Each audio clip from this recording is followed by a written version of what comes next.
আমি লিবিয়াতে গেছিলাম কাজের উদ্দেশ্যে। আমি কাজই করতাম। আমি একজন ওয়েল্ডার। আমি যখন দোকানে কাজ করি, আমি ওখানে চাকরি করতাম। পরে আমি ব্যবসা দিছি নিজস্ব।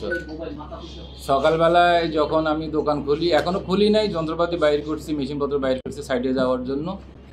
ওই টাইমে আমার বাইর থেকে দরজা নক করা হয়। নক করার পরে দিয়া মোহাম্মদ বলে ডাক দেয়। আমি তখন, আমার নাম মোহাম্মদ না, আমি খুলি না।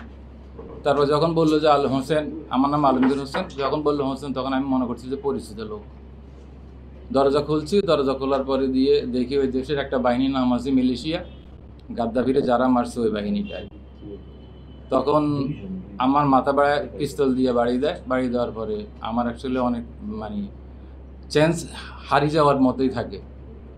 তখন বললো যে তোর সাথে আর কে আছে? আমার সাথে আরেকজন কাজ করতো, এর নাম হলো সিরাজ। তো রুমের দরজায় খোলা ছিল, ও ব্রাশ করতেছিল।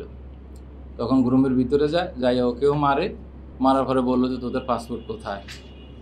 তা বললো যে আমাদের পাসপোর্ট ব্যাগে। আমাদের পাসপোর্টের ব্যাগের ভিতরে টাকা জিনিস ছিল, ওগুলোও নিয়ে নিছে, পাসপোর্টও নিয়ে নিছে। নিয়ে নেওয়ার পরে দিয়ে আমাদেরকে দুজনকে মারছে, মাইরা গাড়ির ভিতরে ঢুকাই সিটের নিচে মাথা ঢুকাই দিয়া এরা কোথায় নিয়ে গেছে এটা আমাদের চেনার মতো কোনো ওয়াই ছিল না, কেননা আমরা দেখিই না। নেওয়ার পর ওইখানে আরেকটা বাহিনী আছে, ওদের কাছে রাইখে চলে আসছে। চলে আসার পরে দিয়া আমরা কারোর সাথে যোগাযোগ করতে পারতেছি না। মোবাইল নিয়ে নিছে। মোবাইল নিয়ে নেওয়ার পরে দিয়া রাত্রে আরও 2-3 জন লোক আসছে, ওদেরকেও চিনি না। ওরা আমাদেরকে বাইর করছে চোখ বান্ধি। বাইর করার পরে ওইখানে একটা জৈতুন বাগান আছে, যেটাকে অলিভ অয়েল বলা হয়। ওই জৈতুন বাগানে ওইখানে নিয়ে যাওয়ার পরে দিয়া চোখ খুলে দেয়। চোখ খুলে দিয়ে ওইখান থেকে জৈতুনের ডাইল দিয়ে আমাদেরকে অনেক টর্চারিং করে। আর বলতে থাকে যে তুই মাফিয়া, ইটালিতে লোক পাঠাস, কতজন পাঠাইছস, আমাদের কাছে ইনফরমেশন আছে। আমি বললাম যে আমি কোনো মাফিয়াও না, আমি কাউরে পাঠাই নাই। এগুলো বলে অনেকক্ষণ টর্চারিং করি আমাদের দুজনকে, যে করে চলে যায়, রাইখা দেয় রুমের ভিতরে। রাতে কোনো খাওয়া দেয় না, কিছুও দেয় না। পরের দিন আবার, ওই দিন শুক্রবার থেকে পরের দিন আবার আসে। বিকালে আইসা কিছু জিজ্ঞাসা না করে বাইরে করে অনেকক্ষণ মারছে। মারার পরে আবার ঘরের ভিতরে ঢুকাইয়া দিছে। ঘরের ভিতরে ঢুকাই দিয়া চলে গেছে। রাত্রে একটু পানি দিছে আর একটা খবজা দিয়ে চলে গেছে, রুটি। পরের দিন আমাদেরকে বাংলা মাফিয়া আছে, বাংলা মাফিয়ার কাছে বিক্রি করে দিছে। ওই বাংলা মাফিয়া ড্রাইভার এবং লিবিয়ার লোক পাঠায় আমাদেরকে চোখ বাইন্দা হ্যান্ডকাপ পরায় গাড়ির ডালার নিচে ভিতরে ঢুকাই দিয়ে ওখানে লয়ে গেছে। নিয়ে যাওয়ার পরে যখন মাফিয়ার ক্যাম্পে আমাদেরকে ঢুকাইলো, ঢুকার পরে আমাদের কাপড় চোপড় সব খুলে পালাইলো, শুধু সিন্টু গেঞ্জি আর শর্ট প্যান্টটা ছিল। তখন বললো যে তোমার ফ্যামিলির নাম্বার দাও।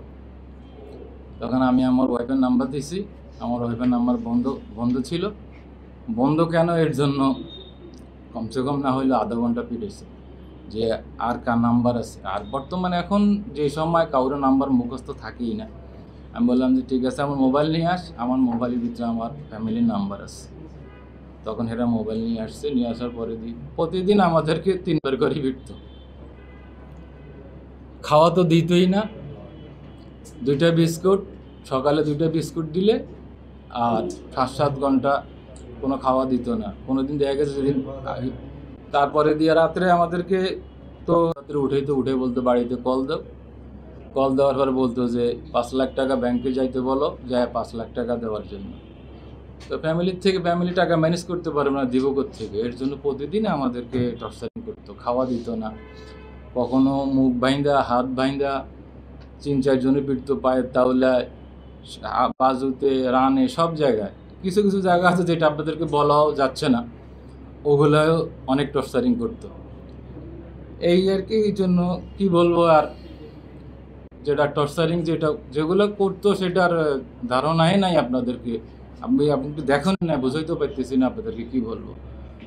এবং কি সবার হাত পৌঁছে গেছে। আমার হাঁটুতে কত মারাজে মারছে ওরা, পিভিসি পাইপ দিয়ে, কখনো পিভিসি পাইপ, কখনো ইলেকট্রিক ওয়্যার দিয়ে, কখনো ফ্ল্যাশ নিয়ে আসতো। এগুলো আঙুলগুলো উঠে ফেলাইবো। আমার এই নখটাও তো অলরেডি উঠে ফেলাইছিল, এখন তো ঠিক হয়ে গেছে, 6 মাসে, 5 মাসে ঠিক হয়ে গেছে। আসলে কি বলবো আর, ওই যে টর্চারিংগুলো, এগুলোর অনেক ছবি হয়তো আপনারা দেখছেন বা স্যারে ইয়ে করছে। তো এরপরে যখন আমি আর তো কোনো খোঁজ খবরে নাই, আমাদের এক সপ্তাহ তো মানে ওরা মোবাইল বন্ধ করে দিয়েছে, বাড়ির সাথে যোগাযোগ করতে দিত না। ওই এক সপ্তাহ আমাদেরকে অনেক মারতো। এক সপ্তাহ পরে যখন খোলে, মোবাইল খোলার পরে দিয়া তখন বলতেছে যে ওরা অসুস্থ ছিল, এদেরকে ডাক্তারের কাছে নেওয়া হয়েছে। আসলে আমাদের ডাক্তারের কাছে নেওয়া হয় না, আমাদেরকে ওই 10 দিন টর্চারিং করছে এক সপ্তাহ। এরপরে আমি তো আর জানি না কি হইতেছে বাংলাদেশে, আমার ভাই কি করতেছে, আসলে আমি তো এগুলো জানি না, আমাদেরকে বলেও না।